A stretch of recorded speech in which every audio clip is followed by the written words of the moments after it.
Hey guys, Joe Kulas here once again for K Tactical. We got the Ruger LCR in 22 that we're going to take a really quick look at today. Now, the reason I say quick is because anyone that's really familiar with the LCR series, because it's been out for quite a while, this gun is more or less the same in every aspect, more or less. Now, obviously, there's the couple different things between the 380 and the 357 for size and weight. That's obvious. This is the 380 size, basically. And, again, it's pretty much 1-to-1, exactly, if not. And I'm going to probably say it's 1-to-1, exactly. Now, the thing about it that you're going to notice is basically, obviously, the cylinder looks different, and that's reasoning because it's an 8-shot, obviously. And as well, if they did, exactly, in 22, they did the gun, it wouldn't make sense for them to have it separated and then as well doing, a very low round count. Now, one thing with that, again, you're going to notice the same features, all that stuff, very simple. Again, no safety, any of that stuff. As well, I'm not going to dry fire because it is a 22. It's usually not a good idea with 22s specifically. With your modern guns, it's not that big of a deal, but 22s is still pretty bad for them. So anyways, trigger everything is, again, pretty much brand spanking this exact same, amazing trigger everything. Except one thing that you're going to notice is in the very front, it is not the same. It's not a black barrel. It's not nothing like that. It's a, and I don't know if they did that specifically for a reason or whatnot. You'll obviously see the 22 LR as well, but how it's set up. And I had to do a lot of reading about it because I tried messing with the barrel, tried relining it, all that stuff. It's ground fine, everything. It's just that at what I think 15-foot grouping, I know I'm a pretty darn good shot. You're getting maybe 5-inch groupings. That is ridiculous.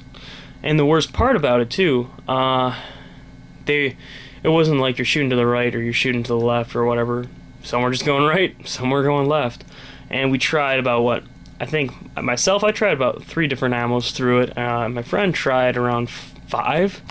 So that's a pretty gnarly amount of ammos. High end, low end, did the exact same thing. The high end stuff like Vipers, because again, just tried anything pretty much we had, that stuff worked a lot better. But even then, groupings were just utterly terrible with this gun. So I don't know if they're ever going to do a recall here or anything. But again, besides that, it's pretty much set up completely the same way. I had the opportunity, because my friend is actually selling it because it's so poor. He loves his other LCRs, but it's so poor that he also has, well, by the way, has a Smith & Wesson Airlight. He has 2 of them, to be specific, but those are so amazing, and again, they are a good gun, that this is just such a joke, especially for the price. And he offered me a crazy good deal on it.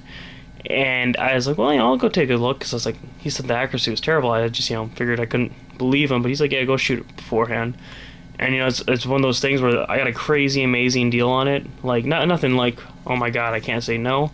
But, I knew if I bought this from him, I would have just went and sold it, and I would have made a little bit extra from what he was going to offer it to me for, and then what he would get for it from, Cabela's or such. But it's just one of those things. I knew I'd sell it if I bought it from him. So, what's the point type thing. But accuracy-wise, just utterly terrible.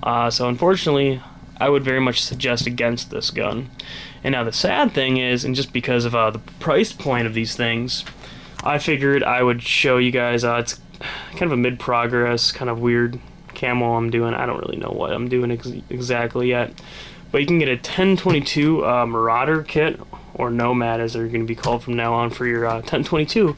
And you can actually get this entire setup as is for pretty much the exact same price as a Ruger LCR. That's the sad part about this gun. Ruger makes a freaking amazing 1022, and again, also the twist rate of this, shit. I want to say it's I know it's something crazy, guys. I want to say it's like a 1 in 18 twist rate or something, or 1 in 12. It's something that's, again, for the barrel size too, it's kind of crazy. But it's just one of those things, I know it has to do with the barrel twist and how they did their barrels, but, whatever reason. So, once again, anyways, thanks for watching. I'm going to leave the video at that. But is one thing that really would stray away from these. If you just want a 22 revolver to plink, plink, plink, plink, plink, I definitely suggest a Smith & Wesson Airlight, because for the price, you can't go wrong. You're already paying a lot of money for it, so... and that's the sad thing. If these were like Walther P22s when they first came out, like $300 a pop, that would be different for brand new price. But the fact that, you know, they're way more than that, it's just crazy. So say no to this. If you have a Ruger, you know, 1022, or if you're looking at a 22, get a Ruger 1022 and you can buy this super cool G36 style kit for it, and for the same price. So again, I'm gonna keep the video at that, guys. But thanks for watching. Take care. Feel free to sub, comment, like, all that stuff, and have a good day.